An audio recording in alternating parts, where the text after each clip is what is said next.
Hello friends, आजकल के दौर में हर कोई एक दूसरे को पछाड़कर आगे निकलना चाहता है। सामने वाला इंसान ये नहीं सोचता कि ऐसा करके किसी दूसरे को नुकसान भी पहुंच सकता है, दूसरे को तकलीफ पहुंच सकती है, लेकिन उसको इस बात से क्या लेना देना। बस वह तो अपना ही भला देखता है और अपने ही बारे में सोचता है कि मैं सबसे आगे रहूं, सिर्फ मैं ही सफलता के शिखर पर रहूं, सिर्फ लोग मेरी ही रिस्पेक्ट करें, मेरी ही बात माने, मतलब सिर्फ मैं ही मैं। तो दोस्तों जरा सोचो, क्या ये सही है? ठीक है, आप आगे रहें, लेकिन दूसरों को तकलीफ पहुंचाए बिना, दूसरों से ज्वेलसी रखे बिना आप आगे बढ़ें। लेकिन इस बीच आप दूसरों का भी ख्याल रखें, दूसरों के बारे में भी सोचें, तो आप जीवन में हर जगह तरक्की पा सकते हैं। तो चलिए आज मैं आपको छोटी सी कहानी सुनाती हूँ, इसे एंड तक जरूर सुने।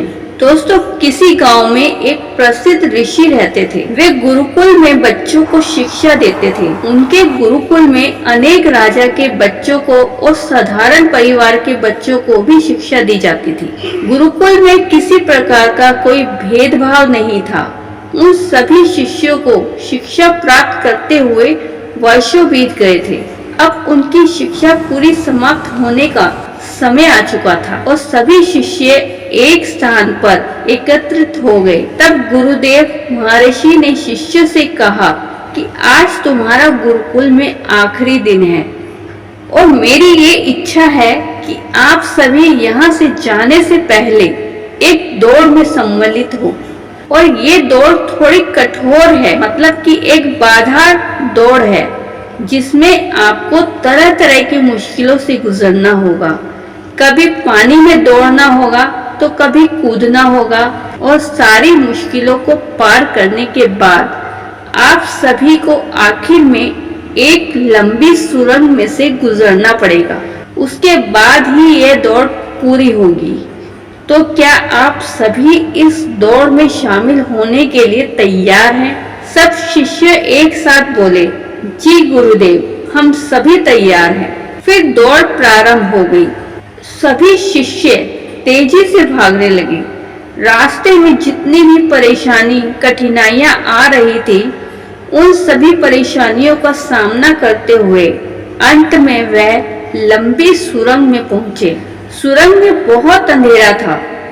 जब सभी शिष्य सुरंग में भागना शुरू किया, उन सभी शिष्यों ने महसूस किया कि सभी जगह पर नुकीले पत्थर पड़े हुए थे और भागने पर उनके पैरों के नीचे पड़े नुकीले पत्थर जो उनके रास्ते में बीच में आ रहे थे, और वह पत्थर उनके पाँव में चुभने लगे और उन्हें असहनीय पीड़ा होने लगी। लेकिन जैसे तैसे वे लोग दौड़ समाप्त करके गुरुदेव के पास पहुंचे। गुरुदेव ने अपने शिष्यों से यह प्रश्न पूछा कि आप सभी शिष्यों में से कुछ शिष्यों को दौड़ समाप्त करने में काफी समय लग गया और कुछ शिष्यों को कम समय लगा, ऐसा क्यों हुआ? तभी उन सभी शिष्यों में से एक शिष्य ने कहा, गुरुदेव, हम सभी साथ में दौड़ रहे थे। तभी उन सभी शिष्यों में से एक शिष्य ने बोला, गुरुदेव, हम सभी साथ में ही दौड़ रहे थे, लेकिन सुरंग में पहुंचने के बाद स्थिति बदल गई।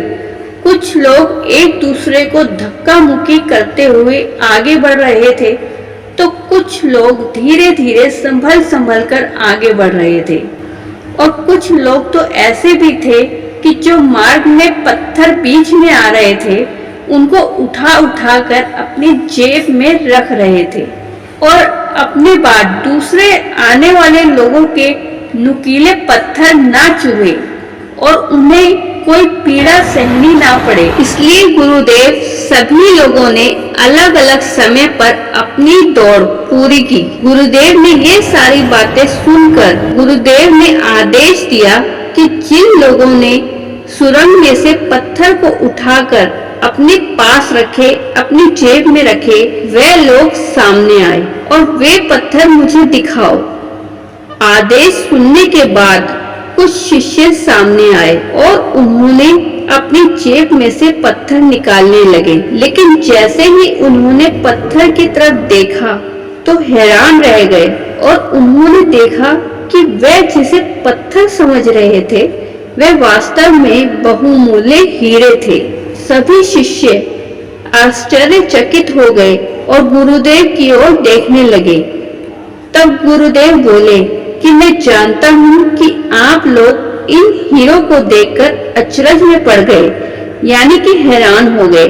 गुरुदेव बोले कि इन हीरों को मैंने ही सुरंग में डाला था। ये हीरे मेरी तरफ से उन शिष्यों के लिए पुरस्कार हैं जिन्होंने दूसरों के बारे में सोचा। गुरुदेव कहते हैं कि इस दौड़ को करवाने का मतलब सिर्फ इतना था कि आप परोपकार की भावना को बिल्कुल न छोड़ें। तो दोस्तों, ये कहानी हमें सिखाती है कि अपने लिए तो हर कोई जीता है। बात तो जब आप दूसरों के बारे में भी सोचें, दूसरों की तकलीफ को भी समझें। माना कि यह दौर जीवन की भागम भाग को दर्शाता है, जहाँ जीवन में हर कोई कुछ न कुछ पाने के लिए भाग रहा है। कोई नौकरी के लिए भाग रहा है, कोई पैसे के लिए भाग रहा है, किसी का व्यापार नहीं चल रहा तो कोई ज्यादा धन कमाने के लिए भाग रहा है। दोस्तों, आप लोग कुछ भी करें, किसी भी काम में आगे बढ़ें, लेकिन अपने परोपकार की भावना को बिल्कुल मत भूलें। दूसरों की मदद करते रहें,